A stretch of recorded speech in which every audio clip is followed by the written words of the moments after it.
എല്ലാവർക്കും നമസ്കാരം. അയോധ്യ രാജധാനിയിൽ വിശ്വാമിത്ര മഹർഷിയുടെ ആഗമനോദ്ദേശം അറിയുന്നതിന് മുമ്പ് തന്നെ ദശരഥ മഹാരാജാവ് വാക്ക് പറഞ്ഞു, അങ്ങയുടെ എന്താവശ്യമുണ്ടെങ്കിലും ഞാൻ നിവർത്തിച്ചു തരുന്നതാണെന്ന്. പിന്നീട് ആ വാക്ക് പാലിക്കാൻ വേണ്ടി മാത്രം അദ്ദേഹം വസിഷ്ഠമുനിയുടെ കൂടെ ഉപദേശപ്രകാരം ശ്രീ വിശ്വാമിത്ര മഹർഷിയുടെ കൂടെ ശ്രീരാമനെയും ലക്ഷ്മണനെയും അദ്ദേഹത്തിൻ്റെ യാഗരക്ഷയ്ക്കായിട്ട് അയക്കുകയാണ്. അപ്പോൾ വാക്ക് പാലിക്കപ്പെടേണ്ടതാണ്. വായ്വിട്ട വാക്കും കൈവിട്ട ആയുധവും തിരിച്ചെടുക്കാൻ പറ്റില്ല എന്ന് ശ്രീ മോഹൻലാൽ ഒരു സിനിമയിലെ ഡയലോഗായിട്ട് പറഞ്ഞിട്ടുണ്ട്. സിനിമ ഡയലോഗ് ആകുമ്പോൾ എല്ലാവർക്കും ഓർമ്മ നിൽക്കും. അതെപ്പോഴും ഓർമ്മിക്കപ്പെടേണ്ട ഒരു വാചകമാണ്. വായ്വിട്ട വാക്കും കൈവിട്ട ആയുധവും അത് രണ്ടും വളരെ സൂക്ഷിച്ച് കൈകാര്യം ചെയ്യേണ്ടതാണ്. വാക്ക് എപ്പോഴും സൂക്ഷിച്ച് വേണം കൈകാര്യം ചെയ്യാൻ. ആരോടായാലും, മുതിർന്നവർ കുട്ടികളോടായാലും കുട്ടികൾ മുതിർന്നവരോടായാലും വാക്ക് എപ്പോഴും സൂക്ഷിച്ച് കൈകാര്യം ചെയ്യേണ്ടതാണ്. വാക്ക് പാലിക്കപ്പെടേണ്ടതിൻ്റെ ആവശ്യം, വാക്ക് പാലിക്കപ്പെടാൻ വേണ്ടി മാത്രം പല ബുദ്ധിമുട്ടുകളും സഹിച്ച് പലതും ചെയ്യേണ്ടി വരുന്ന അവസരങ്ങൾ രാമായണത്തിൽ ഒരുപാടുണ്ട്. നമുക്കതിലേക്ക് കടക്കാം. ഏതായാലും ശ്രീ വിശ്വാമിത്ര മഹർഷിയുടെ കൂടെ ശ്രീരാമനും ലക്ഷ്മണനും യാത്ര തുടങ്ങി. താടകാവധവും അഹല്യാമോക്ഷവും കഴിഞ്ഞു. ഇനി ബാക്കി തുടർന്ന് കേൾക്കാം. യഥാസമയം മിഥിലയിൽ എത്തിച്ചേർന്ന വിശ്വാമിത്രനെയും രാജകുമാരന്മാരെയും മിഥിലാധിപനായ ജനക മഹാരാജാവ് ശതാനന്ദ മഹർഷിയോട് ചേർന്ന് സ്വാഗതം ചെയ്തു. ജനകൻ വിശ്വാമിത്രനോട് പറഞ്ഞു, മഹർഷി, അങ്ങയുടെ ദർശനത്താൽ ഞാൻ ധന്യനായി, അനുഗ്രഹീതനുമായി. ഞാൻ നടത്തുന്ന യാഗം ഇനിയും 12 ദിവസം കൂടി നീണ്ടു നിൽക്കും. അങ്ങയോടൊത്ത് വന്നിരിക്കുന്ന ഈ 2 കുമാരന്മാർ ആരാണ്? അശ്വിനി ദേവന്മാരോ അതോ സൂര്യചന്ദ്രന്മാരോ എന്ന് സംശയം ജനിപ്പിക്കുന്നവരാണല്ലോ 2 പേരും. ദശരഥപുത്രന്മാരാണ് ഇവരെന്ന് പരിചയപ്പെടുത്തിയിട്ട് താടകാവധത്തിൻ്റെയും യാഗസംരക്ഷണത്തിൻ്റെയും മറ്റും വിശദ വിവരങ്ങൾ വിശ്വാമിത്രൻ മിഥിലാധിപന് പറഞ്ഞു കൊടുത്തു. മഹാതപസ്വിയായ ശതാനന്ദൻ ഗൗതമ മഹർഷിയുടെയും അഹല്യയുടെയും സീമന്തപുത്രനായിരുന്നു. ജനകന്റെ പുരോഹിത പ്രധാനിയായി മിഥിലയിൽ വർത്തിക്കുകയായിരുന്നു എന്ന് ഈ അവസരത്തിൽ നാം അറിഞ്ഞിരിക്കേണ്ടതുണ്ട്. അദ്ദേഹം ശ്രീരാമനോട് പറഞ്ഞു, അങ്ങ് വിശ്വാമിത്ര മഹർഷിയോടൊന്നിച്ച് ഇവിടെ വന്നു ചേർന്നത് ഞങ്ങളുടെ ഭാഗ്യം തന്നെയാണ്. അങ്ങ് ധന്യത നേടിയിരിക്കുന്നു. അദ്ദേഹത്തിന്റെ കഥകൾ ഞാൻ അങ്ങേക്ക് പറഞ്ഞു തരാം. കുശനാഭന്റെ പൗത്രനും ഗാധിയുടെ പുത്രനുമായ വിശ്വാമിത്രൻ ആദ്യകാലത്ത് പ്രതാപശാലിയും അദൃശ്യനുമായ രാജാവായി നാടുവാണിരുന്ന കാലത്ത് ഒരു ദിവസം സൈന്യവിഭാഗങ്ങളാലും പരിവാരങ്ങളാലും അനുഗതനായി ദേശസഞ്ചാരത്തിന് ഇറങ്ങി. നഗരങ്ങളും ഗ്രാമങ്ങളും പുഴകളും കുന്നുകളും മറ്റും തരണം ചെയ്ത് ഒടുവിൽ അദ്ദേഹം എത്തിച്ചേർന്നത് വസിഷ്ഠാശ്രമത്തിന്റെ പരിസരങ്ങളിലായിരുന്നു. നയനാനന്ദകരവും പക്ഷിമൃഗാദികളുടെ വിഹാരരംഗവുമായ ആ ആശ്രമത്തിൽ ജിതക്രോധരും ജിതേന്ദ്രിയരുമായ അനേകം തപസ്വികൾ വസിഷ്ഠനോടൊത്ത് പാർത്തു വന്നിരുന്നു. ബ്രഹ്മലോക സദൃശമെന്ന് തോന്നിപ്പിക്കുന്ന ആ ആശ്രമത്തിന്റെ അധിപനായ വസിഷ്ഠനെ വിശ്വാമിത്രൻ ചെന്ന് കണ്ട് വന്ദിച്ച് ബഹുമാനാദരങ്ങൾ പ്രകടിപ്പിച്ചു. വസിഷ്ഠൻ രാജാധിപനായ മാന്യാതിഥിക്ക് സ്വാഗതമേകി കുശലപ്രശ്നം ചെയ്ത് കുറേ നേരം സംഭാഷണം നടത്തിയതിനു ശേഷം വിശ്വാമിത്രൻ യാത്ര പറഞ്ഞു പോകാനിറങ്ങിയെങ്കിലും അദ്ദേഹത്തിന്റെ സൈനികർക്കും പരിവാരങ്ങൾക്കും യഥാർത്ഥമായ ആതിഥ്യ സഭയിലേക്ക് ഒരുക്കങ്ങളായി. അദ്ദേഹം അക്കാലത്ത് ആശ്രമത്തിലുണ്ടായിരുന്ന കാമധേനു എന്ന ദിവ്യ ഗോവിനെ അരികത്തേക്ക് വിളിച്ച് ഒരു അപേക്ഷ സമർപ്പിച്ചു. ഈ രാജാവിനും അനുചര സമൂഹത്തിനും അവിടുന്ന് എനിക്ക് വേണ്ടി വിശിഷ്ട ഭോജ്യങ്ങൾ നൽകി സൽക്കരിക്കാം. 6 രസങ്ങളുള്ളതിൽ ആൾക്കാർക്ക് ഏതൊക്കെ ഇഷ്ടമാണോ അതെല്ലാം അവിടുന്ന് സൃഷ്ടിച്ചു തരണം. ഭോജ്യങ്ങളും പേയങ്ങളും ലേഹ്യങ്ങളും ഒക്കെ അവയിൽ ഉൾപ്പെടുന്നത് നന്നായിരിക്കും. സ്വേച്ഛാനുസരണം എന്തു വേണമെങ്കിലും വരുത്തി തന്നെ ആശ്രയിക്കുന്നവർക്ക് നൽകി അവരെ തൃപ്തിപ്പെടുത്താനുള്ള ആ ദിവ്യഗോവ് വസിഷ്ഠന്റെ ആഗ്രഹപ്രകാരം സൃഷ്ടിച്ച അത്യന്തം സ്വാദിഷ്ടമായ സദ്യവട്ടങ്ങൾ കുന്നുകൂടി കിടന്നു എന്ന് തന്നെ പറയാം. വിശ്വാമിത്രനും അനുഗാമികളും ഇനി വയ്യ എന്നാവുന്നത് വരെ ഭക്ഷണം കഴിച്ച് സന്തുഷ്ടരും സംതൃപ്തരുമായി ആതിഥേയനായ മഹർഷിവര്യനെ വാഴ്ത്തി. വിശ്വാമിത്രന് വസിഷ്ഠനോട് അതിയായ കൃതജ്ഞത തോന്നിയെങ്കിലും അടക്കാൻ വയ്യാത്ത ഒരാഗ്രഹം അദ്ദേഹം തുറന്നു പറഞ്ഞു. വസിഷ്ഠ മഹർഷി, 1-ാം തരത്തിലുള്ള 1,00,000 പശുക്കളെ അങ്ങേക്ക് തരാൻ ഞാൻ തയ്യാറാണ്. അവയ്ക്ക് പകരമായി അങ്ങ് എനിക്ക് കാമധേനുവിനെ കൈമാറണം. അനർഘരത്നമാണ് ഈ ദിവ്യ പശു. രത്നങ്ങളെല്ലാം രാജാവിന്റെ വകയുമാണ്. ആ തത്വമനുസരിച്ച് ഞാനാണ് കാമധേനുവിന്റെ ശരിക്കുള്ള ഉടമസ്ഥൻ. നിരൂപിച്ചിരിക്കാത്ത ഈ നിർദ്ദേശം അതിഥിയായ രാജാവിൽ നിന്ന് പുറപ്പെട്ടപ്പോൾ ഉള്ളിൽ ഒതുക്കാൻ കഴിയാത്ത പാരുഷ്യത്തോട് വസിഷ്ഠൻ എതിർപ്പ് പ്രകടിപ്പിച്ചു. രാജൻ, അങ്ങ് ലക്ഷമല്ല 100 കോടി പശുക്കളെ, അതെന്തിന് കുന്നുകൾ പോലെ സ്വർണം തന്നാലും ഞാൻ കാമധേനുവിനെ വിട്ടുതരില്ല. ധീരപുരുഷനോട് യശസ് എന്ന പോലെ എന്നോട് ഒന്നിച്ചിരിക്കുന്നവയാണ് ഈ ദിവ്യഗോവ്. എന്റെ സർവസ്വവും ആനന്ദദായിനിയുമായ അവളെ ഞാൻ അങ്ങേക്ക് കൈമാറുകയില്ല, എന്തു വന്നാലും ശരി.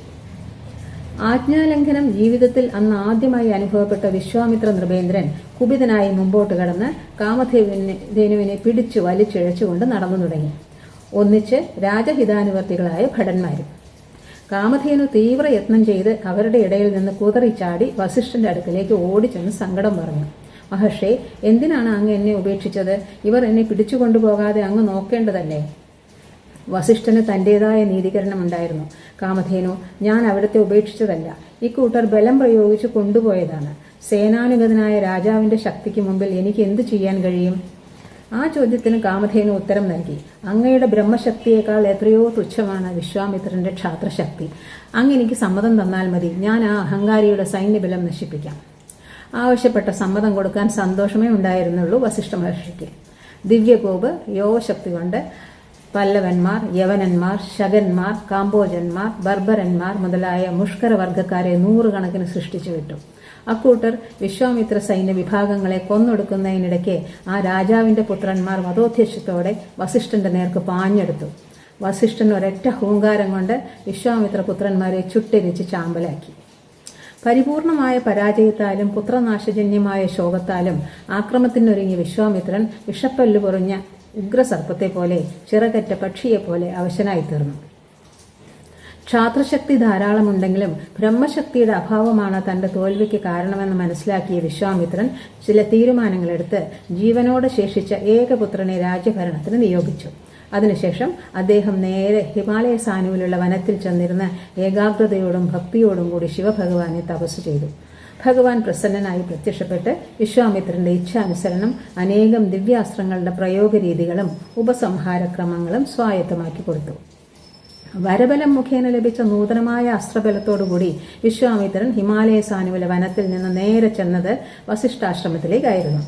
പരമശത്രുവായി തീർന്ന വസിഷ്ഠനെ വകവരുത്തണമെന്ന ഉദ്ദേശത്തോടെ അദ്ദേഹം ഒന്നൊന്നായി ദിവ്യാസ്ത്രങ്ങൾ പ്രയോഗിച്ചതെല്ലാം കേവലം നിഷ്ഫലമായി തീർന്നു. യാതൊരു ശസ്ത്രത്തിനും തകർക്കാനാവാത്തതും എതിർക്കുന്നവരെല്ലാം നിസ്തേജന്മാരാക്കുന്നതും അപ്രമേയമായ ദിവ്യശക്തി വഹിക്കുന്നതുമായ ബ്രഹ്മദണ്ഡം വസിഷ്ഠന്റെ പക്കലുള്ളതാണ് ഇപ്രാവശ്യവും തന്റെ പരാജയത്തിന് കാരണമെന്ന് വിശ്വാമിത്രൻ മനസ്സിലാക്കി. എന്തു വന്നാലും ശരി, താനിനി ബ്രഹ്മർഷിയായി തീർന്നിട്ടേ അടങ്ങുകയുള്ളൂ എന്ന ദൃഢനിശ്ചയത്തോടെ അദ്ദേഹം വസിഷ്ഠാശ്രമത്തിൽ നിന്ന് യാത്രയായി. അദ്ദേഹത്തിന്റെ അടുത്ത നടപടിയായി പത്നിയോടൊന്നിച്ച് ദക്ഷിണ ദിക്കിലേക്ക് ചെന്ന് കുറച്ചുകാലം ഗൃഹസ്ഥ ജീവിതം നയിക്കുന്നതിനിടയിൽ ഹവിഷ്യന്തൻ, മധുഷ്യന്തൻ, ദൃഢനേത്രൻ, മഹാരഥൻ എന്നീ 4 പുത്രന്മാരുണ്ടായി. പിന്നീട് അനുഷ്ഠിച്ച അതിദീർഘവും അതിതീക്ഷ്ണവുമായ തപസ് അവസാനിച്ചത് ബ്രഹ്മദേവൻ സമാഗതനായി രാജർഷി എന്ന പദവി സമ്മാനിച്ചപ്പോഴായിരുന്നു. എന്നാൽ ബ്രഹ്മർഷിയാവണം എന്ന പരമലക്ഷ്യമുണ്ടായിരുന്ന വിശ്വാമിത്രൻ രാജർഷിയായതിൽ തൃപ്തിപ്പെടാതെ രണ്ടാമതും അത്യുഗ്രമായി തപസ് ആരംഭിച്ചു. അക്കാലത്ത് അയോധ്യയിൽ രാജാവായി വാണിരുന്ന തൃശങ്കുവിന് സ്വശരീരത്തോടുകൂടി സ്വർഗലോകം പ്രാപിക്കണമെന്നും അത് സാധിപ്പിക്കാൻ ഒതുങ്ങുന്ന യാഗം അനുഷ്ഠിക്കണമെന്നും ഒരാഗ്രഹമുണ്ടായി. ആ യാഗം നടത്തിത്തരണമെന്ന് തൃശങ്കു കുലഗുരുവായ വസിഷ്ഠനോട് സാദരം അഭ്യർത്ഥിച്ചുവെങ്കിലും ആ മഹർഷി ഒഴിഞ്ഞു മാറുകയാണ് ഉണ്ടായത്. രാജാവ് തെക്കൻ ദിക്കിലേക്ക് പോയി അവിടെ ഒരിടത്ത് തപസ് ചെയ്യുന്ന വസിഷ്ഠപുത്രന്മാരെ കണ്ട് വന്നിച്ച് തന്റെ ആഗ്രഹം അറിയിച്ചു. എന്നെ ഉടലോടെ സ്വർഗത്തേക്ക് ആനയിക്കാനുള്ള യാഗം ചെയ്യാൻ ഞാൻ നിശ്ചയിച്ചിരിക്കുന്നു. ആ യാഗം നടത്തി തരണമെന്ന് ഞാൻ എൻ്റെ കുലഗുരുവും നിങ്ങളുടെ വന്യപിതാവുമായ വസിഷ്ഠ മഹർഷിയോട് അപേക്ഷിച്ചു. പക്ഷെ അദ്ദേഹം എൻ്റെ അപേക്ഷ തള്ളിക്കളയുകയാണ് ഉണ്ടായത്. നിങ്ങൾ ദയവായി യാഗം നടത്തിത്തരണം. വസിഷ്ഠപുത്രന്മാർ ചൊടിച്ചു. രാജൻ, എന്താണ് ഈ പറയുന്നത്? ഞങ്ങളുടെ പിതാവ് ചെയ്യാത്തത് ഞങ്ങൾ ചെയ്യണമെന്നോ? അദ്ദേഹത്തിന് അവമതി വരുത്തുന്നവരാണോ ഞങ്ങൾ? അങ്ങ് വന്ന വഴിയെ പൊയ്ക്കൊള്ളണം, അതാണ് അങ്ങേക്ക് നല്ലത്. ആ വാക്കുകൾ തീരെ ഇഷ്ടപ്പെടാതെ തൃശങ്കു വസിഷ്ഠപുത്രന്മാരോട് പറഞ്ഞു. എൻ്റെ ഗുരുവും ഗുരുപുത്രന്മാരും എന്നെ തിരസ്കരിച്ചു. സാരമില്ല, ഞാൻ മറ്റു മാർഗങ്ങൾ തേടിക്കൊള്ളാം. തൃശങ്കുവിന്റെ ധിക്കാര വാക്കുകൾക്ക് ശിക്ഷയെന്ന നിലയിൽ വസിഷ്ഠപുത്രന്മാർ ശാപമേകി. രാജാവേ, അങ്ങ് ചാണ്ടാളനായി പോകട്ടെ. അന്ന് രാത്രി കൊട്ടാരത്തിൽ തിരിച്ചെത്തി നിദ്ര പൂണ്ട് തൃശങ്കു പ്രഭാതത്തിൽ ഉണർന്നപ്പോഴേക്കും മഹർഷിപുത്രന്മാരുടെ ശാപഫലമായി അദ്ദേഹത്തിന് ബീഭത്സമായ ചണ്ടാള രൂപം കൈവന്നിരുന്നു. മന്ത്രിമാരും അനുചരന്മാരും പൗരന്മാരും എല്ലാം വികൃത രൂപധാരിയായ രാജാവിനെ കൈവെടിഞ്ഞു എന്ന് പറഞ്ഞാൽ മതിയല്ലോ. വെന്തു നീറുന്ന ഹൃദയവും പേറിക്കൊണ്ട് തൃശങ്കു കൊട്ടാരത്തിൽ നിന്നിറങ്ങി ഏകാഗിയായി സഞ്ചരിക്കുകയും ഒടുവിൽ ധൈര്യം അവലംബിച്ച് വിശ്വാമിത്രന്റെ ആശ്രമത്തിലേക്ക് ചെന്ന് ആ മഹർഷിയെ സന്ദർശിക്കുകയും ചെയ്തു. മഹർഷി, ചണ്ടാളനായിപ്പോയ തൃശങ്കു മഹാരാജാവാണ് ഞാൻ. വസിഷ്ഠ മഹർഷിയും പുത്രന്മാരും ഉപേക്ഷിച്ച ഞാനിതാ അങ്ങയെ ശരണം പ്രാപിക്കുന്നു. എന്നെ സഹായിക്കാൻ അങ്ങല്ലാതെ മറ്റാരുമില്ല. തുടർന്ന് സ്വാനുഭവങ്ങൾ വിവരിച്ച തുശങ്കുവിനെ സഹായിക്കാനും അങ്ങനെ വസിഷ്ഠനോടുള്ള ശത്രുത ഒന്നുകൂടി പ്രകടിപ്പിക്കാനും നിശ്ചയിച്ചുകൊണ്ട് വിശ്വാമിത്രൻ പറഞ്ഞു, രാജൻ, അങ്ങൊട്ടും വിഷമിക്കേണ്ട. ഞാൻ അങ്ങയെ ഉടലോടെ സ്വർഗത്ത് എത്തിച്ചു തരാം. അങ്ങ് സമാധാനമായിരിക്കണം. അദ്ദേഹം പുത്രന്മാർക്കും ശിഷ്യന്മാർക്കും വേണ്ടതായ നിർദ്ദേശങ്ങൾ നൽകി. തൃശങ്കുവിന്റെ സ്വർഗപ്രാപ്തിക്കായുള്ള അപൂർവയാഗം നിർവിഘ്നം നടത്തുന്നതായിട്ട് അവർ നാനാഭാഗങ്ങളിൽ നിന്ന് ക്ഷണിച്ചു വരുത്തിയ ബ്രഹ്മജ്ഞന്മാരുടെ ക്രിയകൾക്ക് മേൽനോട്ടം വഹിച്ചുകൊണ്ട് വിശ്വാമിത്രൻ നിശ്ചിത സമയമായപ്പോഴേക്കും യജ്ഞഭാഗങ്ങൾ വാങ്ങുവാൻ ദേവന്മാരെ ആവാഹിക്കുവാൻ ഒരുമ്പിട്ടു. എന്നാൽ ഒരൊറ്റ ദേവനും ആ ആദരസമന്വിതമായ നിമന്ത്രണം സ്വീകരിക്കുവാൻ കൂട്ടാക്കുന്നില്ലെന്ന് കണ്ട് അദ്ദേഹം കോപാവിഷ്ടനായി ശ്രൂപം ഉയർത്തിപ്പിടിച്ച് മേഘനിർഘോഷം പോലെ ഗർജിച്ചു. തൃശങ്കു, എന്റെ തപശക്തി അങ്ങിപ്പോൾ നേരിട്ട് കണ്ടുകൊള്ളൂ. ആ തപശക്തിയുടെ ഫലമായി അങ്ങ് ഉടലോടെ സ്വർഗത്തിൽ കയറിപ്പോകൂ. സന്നിഹിതരെല്ലാം കണ്ടു നിൽക്കെ അവർണ്യമായ ഒരു ശക്തിവിശേഷം മഹാരാജാവിനെ ഭൂമിയിൽ നിന്ന് ഉയർത്തി വായുവിലൂടെ ശീഘ്രഗമനം ചെയ്യിച്ച് സ്വർഗലോകത്തേക്ക് ആനയിക്കുകയാണ്. മനുഷ്യ ശരീരത്തോടുകൂടെ തന്റെ ലോകത്തെത്തിയിരിക്കുന്ന നവാഗതനെ നിഷ്കാസനം ചെയ്യുവാൻ ബദ്ധകങ്കണനായ ദേവേന്ദ്രൻ വിളിച്ചു പറഞ്ഞു, തൃശങ്കു, നീ വിണ്ണിൽ വാഴുവാൻ ഒരു വിധത്തിലും അർഹനല്ല. ഗുരുശാപഹതനും മൂഢനുമായ നീ തലകീഴായി ഭൂമിയിൽ വീഴുമാറാകട്ടെ. ദിവ്യശക്തികൾ സമാർജിച്ചിട്ടുള്ള ദേവേന്ദ്രന്റെ ആജ്ഞ വീൺവാക്കാകുകയില്ല എന്ന് തെളിയിക്കുമാറ് ഭൂമിയിൽ നിന്ന് സ്വർഗത്തിലേക്ക് ഉയർന്ന തൃശങ്കു സ്വർഗത്തിൽ നിന്ന് ഭൂമിയിലേക്ക് പതിക്കുകയായി. രക്ഷിക്കണേ, രക്ഷിക്കണേ എന്ന് മുറവിളി കൂട്ടിക്കൊണ്ട് തലകീഴായി വീഴുന്ന രാജാവിനോടുള്ള അനുകമ്പയോടും തന്റെ നിശ്ചയം നടപ്പിലാക്കുമെന്ന ദൃഢനിശ്ചയത്തോടും വിശ്വാമിത്രൻ തന്റേതായ യോഗശക്തി പ്രയോഗിച്ച് മേൽപോട്ട് നോക്കി വിളിച്ചു പറഞ്ഞു, തൃശങ്കു, അവിടെ നിൽക്കൂ. തുടർന്ന് തന്നെ അവഗണിക്കുന്ന ദേവേന്ദ്രന് പകരം മറ്റൊരു ദേവേന്ദ്രനെ സൃഷ്ടിക്കാൻ ഉറച്ച് അതിനുള്ള ഒരുക്കങ്ങൾ തുടങ്ങിയ വിശ്വാമിത്രനെ പിന്തിരിപ്പിക്കുന്നതിനായി ദേവഗണങ്ങൾ പരിഭ്രാന്തരായി ഓടിയണഞ്ഞു. ഗുരുശാപമേറ്റവൻ ഒരു വിധത്തിലും സ്വർഗവാസത്തിന് അർഹനല്ല എന്ന് അവർ ബഹുമാന പുരസ്സരം ചൂണ്ടിക്കാട്ടിയപ്പോൾ ആ വാദത്തിൽ കഴമ്പില്ലായികയില്ല എന്ന് വിശ്വാമിത്രന് തോന്നി. അദ്ദേഹം അവരോട് പറഞ്ഞു, എന്റെ വാഗ്ദാനം നിരർത്ഥകമാകാൻ എനിക്ക് നിവൃത്തിയില്ല. തൃശങ്കു ഇപ്പോൾ എത്തിയിട്ടുള്ള അന്തരീക്ഷത്തിൽ നിലയുറപ്പിക്കട്ടെ. സദേഹനായും പ്രപഞ്ചമുള്ളിടത്തോളവും അതിന് നിങ്ങൾ സമ്മതിക്കുക തന്നെ വേണം. ദേവന്മാർക്ക് എതിർപ്പുണ്ടായില്ല എന്നതിനാൽ തൃശങ്കു ഇന്നും ആകാശമണ്ഡലത്തിൽ നിൽക്കുന്നുണ്ട്, വിശ്വാമിത്രന്റെ തപശക്തിക്ക് നിതാന്ത സാക്ഷിയായിട്ട്. അതാണ് തൃശങ്കു സ്വർഗം. പിന്നീടൊരിക്കൽ സ്വർഗസുന്ദരീമണികളായ മേനകയോടും രംഭയോടും വിശ്വാമിത്രന് വ്യത്യസ്ത രീതിയിൽ സമ്പർക്കങ്ങൾ ഉണ്ടാവുകയും ഒടുവിൽ അദ്ദേഹം തന്റെ പരമലക്ഷ്യത്തിൽ എത്തിച്ചേരുകയും ചെയ്തു. ആ രണ്ടു കഥകളുമാണ് ഇനി. വിശ്വാമിത്രന്റെ ദീർഘവും ഉഗ്രവുമായ തപസ്സിൽ സന്തുഷ്ടനായ ബ്രഹ്മദേവൻ ദർശനം നൽകി അരുളി ചെയ്തു, രാജാവായിരുന്ന അദ്ദേഹം മഹർഷിയായി അംഗീകരിക്കപ്പെട്ടിരിക്കുന്നു എന്ന്. എന്നാൽ വെറും മഹർഷിപദം പോരാ, ബ്രഹ്മർഷിപദം പ്രാപിക്കണമെന്ന് തീരുമാനിച്ചിരുന്ന വിശ്വാമിത്രൻ ബ്രഹ്മദേവന്റെ അരുളപ്പാടിൽ സംതൃപ്തനാകാതെ തപസ്സു തുടർന്നുപോയി. അങ്ങനെയിരിക്കെ അപ്സരോമണിയായ മേനക പുഷ്കര തീർത്ഥത്തിൽ സ്നാനത്തിനായി വന്നിറങ്ങിയത് അദ്ദേഹം കാണാനിടയായി. ആ നിമിഷത്തിൽ അദ്ദേഹത്തിന്റെ തപസ്സിന് ഭംഗമുണ്ടായി എന്ന് മാത്രമല്ല, ഹൃദയം കാമദേവന്റെ പുഷ്പബാണങ്ങളേറ്റ് മുറിപ്പെടുകയും ഉണ്ടായി. തന്നോടുകൂടി ആശ്രമത്തിൽ താമസിക്കണമെന്ന ആഗ്രഹം അദ്ദേഹം മേനകയെ അറിയിച്ചപ്പോൾ അവൾ അതനുസരിച്ച് പ്രവർത്തിക്കാൻ തന്നെ ഒരുക്കമായി. മോഹനാംഗിയായ മേനകയോടുള്ള സഹവാസം കാരണമായി അദ്ദേഹത്തിന്റെ തപശ്ചര്യ തികഞ്ഞ ലൗകിക ജീവിതമായി പരിവർത്തനം ചെയ്തതിൽ അത്ഭുതപ്പെടാനില്ല. 10 സംവത്സരങ്ങൾ കഴിഞ്ഞപ്പോഴാണ് തന്റെ തപസ്സിന് വിഘ്നമുണ്ടാക്കാൻ ദേവന്മാർ ചെയ്ത പണിയാണിതെന്ന് അദ്ദേഹം മനസ്സിലാക്കിയതും അതിന്റെ ഫലമായി ലജ്ജാവനമ്രനും പശ്ചാത്താപ വിവശനമായതും പിന്നീടാണ്. മേനകയെ നല്ല വാക്കുകൾ പറഞ്ഞ് അവിടുന്ന് അയച്ചതിനു ശേഷം പുഷ്കരത്തിൽ ഇനിയും തങ്ങുന്നതിന് ശരിയല്ലെന്ന് കരുതി മഹർഷി ഹിമാലയത്തിലേക്ക് പോയി അത്യുഗ്രമായി തപസ്സാരംഭിച്ചു.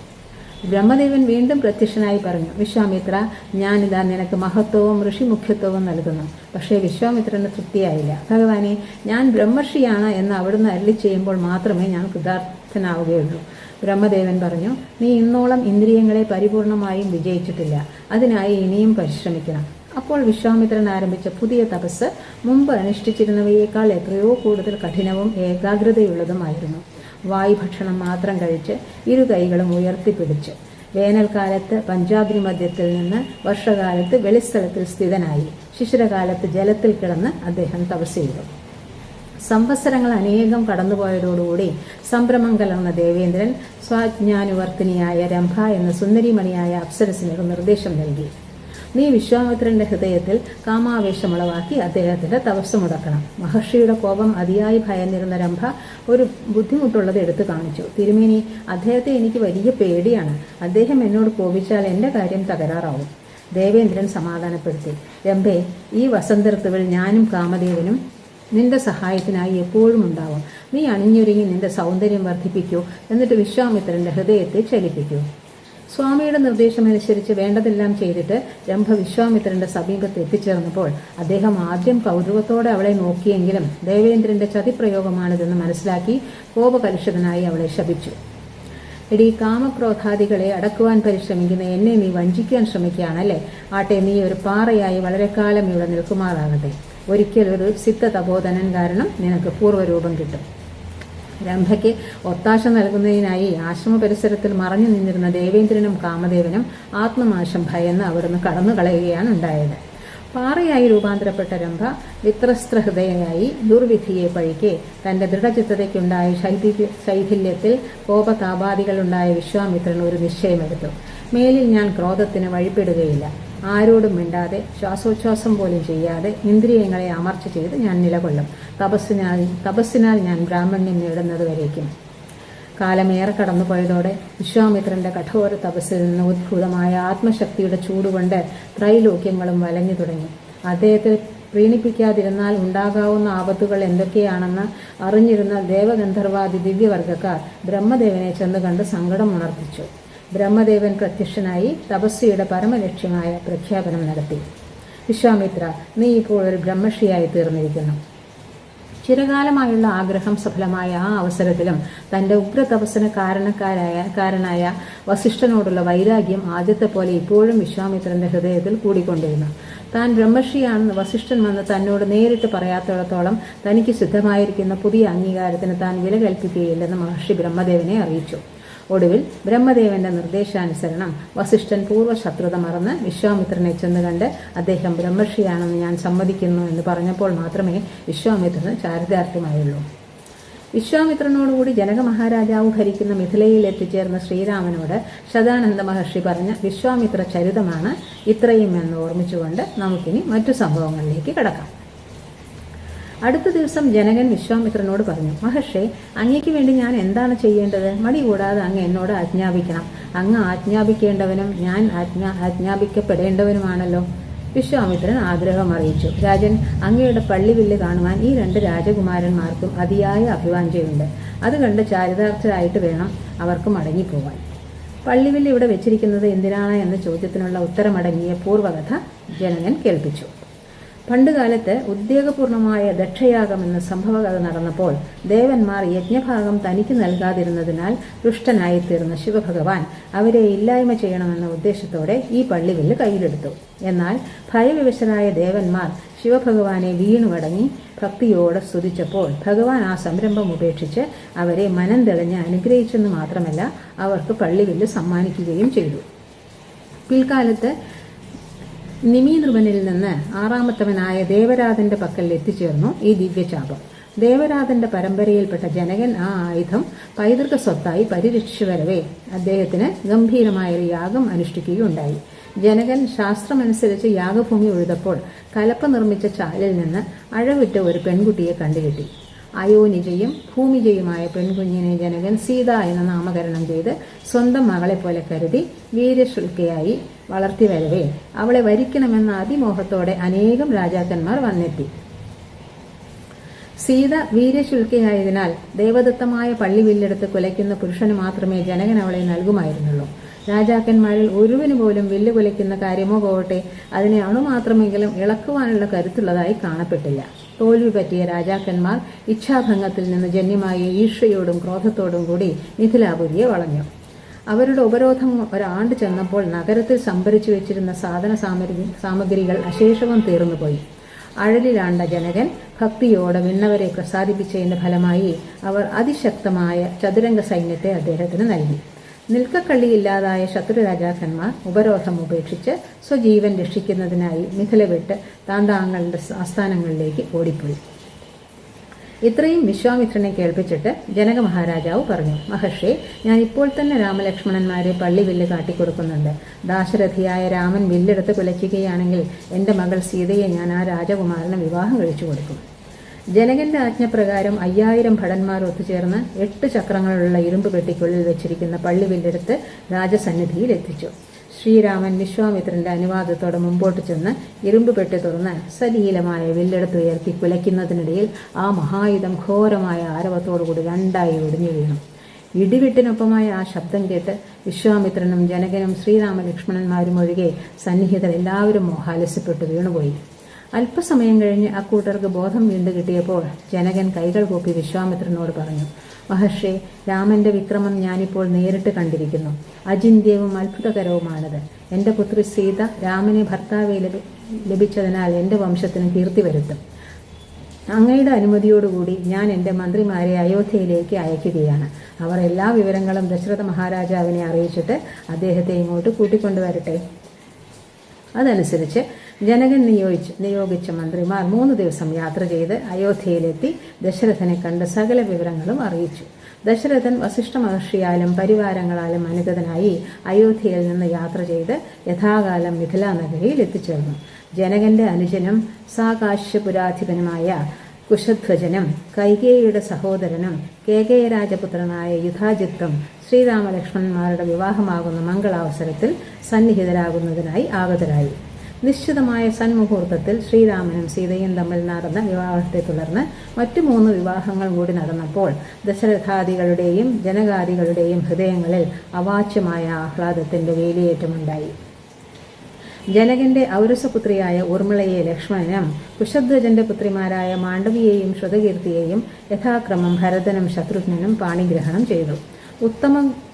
ഉത്തമ ഗോവൃന്ദങ്ങൾ, വർണ്ണോജ്വലങ്ങളായ പട്ടുവസ്ത്രങ്ങൾ, പരിചരണനിരതകളായ ദാസീജനങ്ങൾ, അളവില്ലാത്ത കനകക്കട്ടികൾ, വിലമതിക്കാനാവാത്ത രത്നങ്ങൾ മുതലായവ ജനക മഹാരാജാവ് വരന്മാർക്ക് സമ്മാനിച്ച് കൃതകൃത്യനായി. തന്റെ യജ്ഞനിർവഹണം സാധ്യമാക്കി തീർത്ത രാമലക്ഷ്മണന്മാർക്കായി താൻ നിശ്ചയിച്ചുറച്ചിരുന്ന കർമ്മപരിപാടികൾ വിജയകരമായി തന്നെ സമാപിച്ചതിലുള്ള ചാരിതാർത്ഥ്യത്തോടുകൂടി വിശ്വാമിത്ര മഹർഷി ഇരുവർക്കും അനുഗ്രഹാശിസ്സുകൾ നൽകി അവരോടും ദശരഥ ജനകാദികളോടും മറ്റും യാത്ര പറഞ്ഞ് സ്വസ്ഥാനത്തിലേക്ക് പോയി. ഇനി ബാക്കി തുടർന്ന് നാളെ കേൾക്കാം.